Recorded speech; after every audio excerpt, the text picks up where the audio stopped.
우리는 성취감을 느껴야 그 일을 지치지 않고 계속해요. 자기 효능감.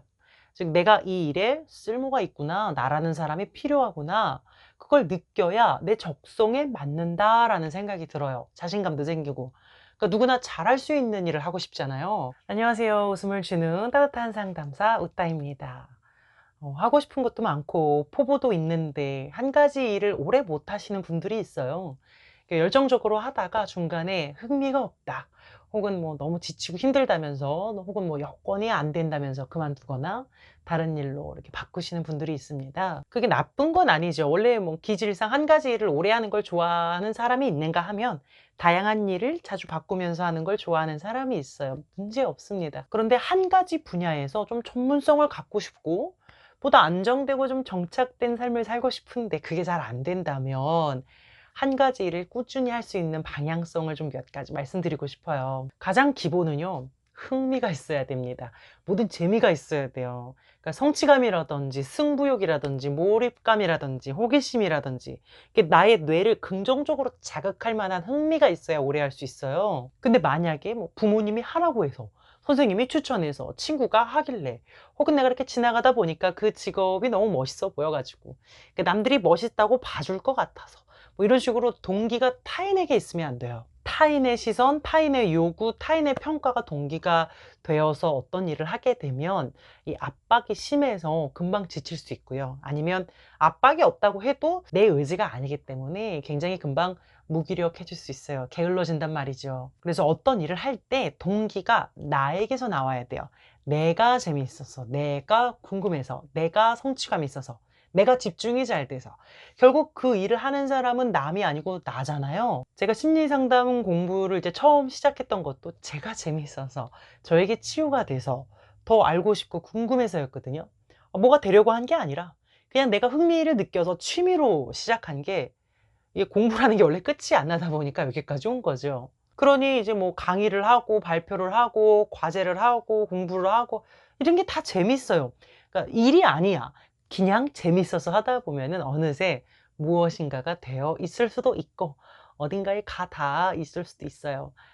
처음부터 어떤 포부와 막 야망을 품고 야심차게 시작하는 게 아니라 그냥 하는 겁니다. 숨 쉬듯이. 예전에 김연아 선수의 아주 유명한 짤 있죠. 김연아 선수의 훈련이 좀 엄청 힘들잖아요. 근데 기자가 이런 훈련 하시면서 무슨 생각하세요? 이랬더니 김연아 선수가 되게 어이없다는 표정으로, 그냥 하는 거지 무슨 생각을 해요? 바로 그거예요. 그 사람 무서워요. 못 이겨요. 뭐 할 때마다 막 포부와 목표를 가지고 막 하면 마음을 다 잡을 것 같잖아요. 그렇게 하면 오히려 압박과 스트레스 때문에 오래 하기 힘들어요. 아무 생각 없이 그냥 해야 돼요.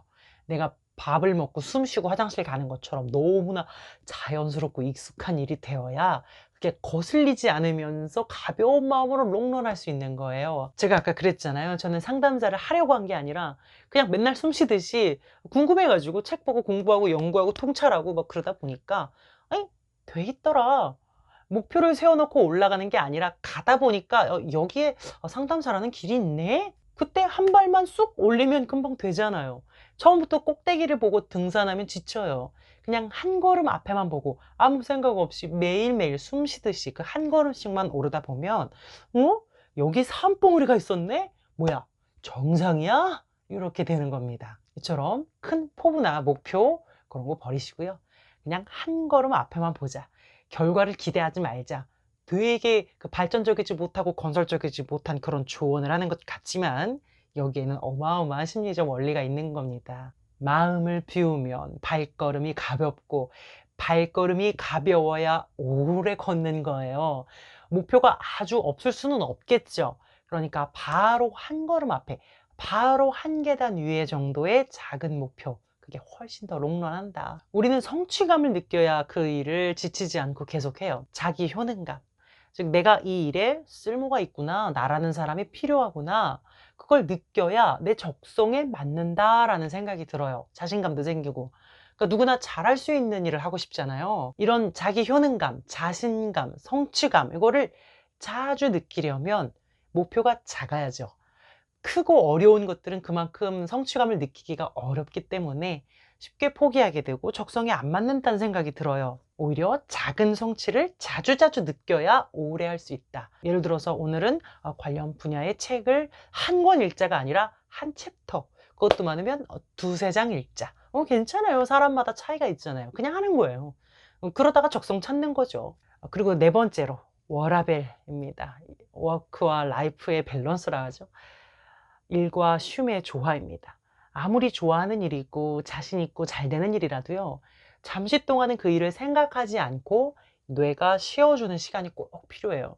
그렇지 않으면 그 일로 인한 그 긍정적인 느낌을 받기 어렵습니다. 잘 되는 일일수록, 재밌는 일일수록 중간에 쉬기가 어려워요. 브레이크를 못 잡죠.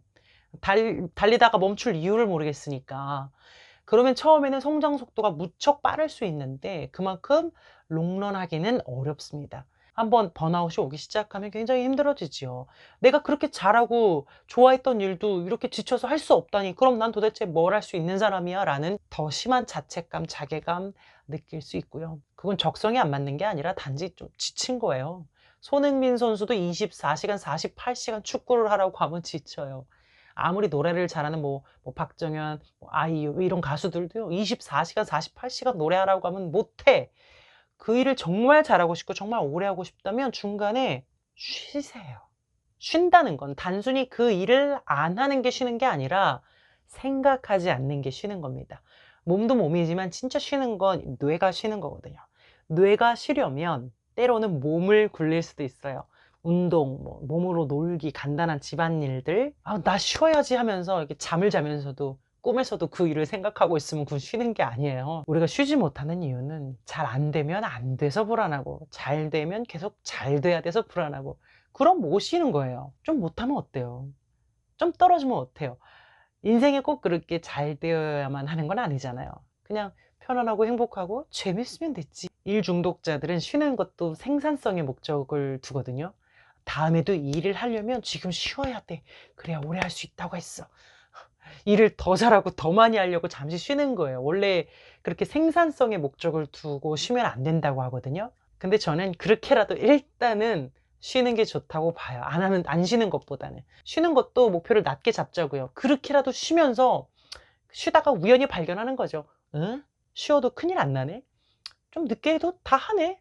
그러면 다음에는 좀 더 편하게 쉬겠죠. 그러다가 점점 생산성의 목적을 두지 않는 진짜 쉼을 갖게 될 수 있을 거예요. 일과 휴식의 밸런스를 잘 맞춰야 지치지 않고 롱런할 수 있다. 아까 말씀드린 것처럼 나는 롱런 안 해도 좋습니다. 자주 바꾸고 다양한 일을 하면서 살고 싶어요. 예, 저도 좋습니다. 응원하고 지지합니다. 아니, 나만 괜찮으면 되는 거죠. 어떤 형태로든 여러분들이 행복하시길 바라겠습니다. 다음 영상에서 뵐게요. 웃음을 쉬는 따뜻한 상담사 웃다였습니다.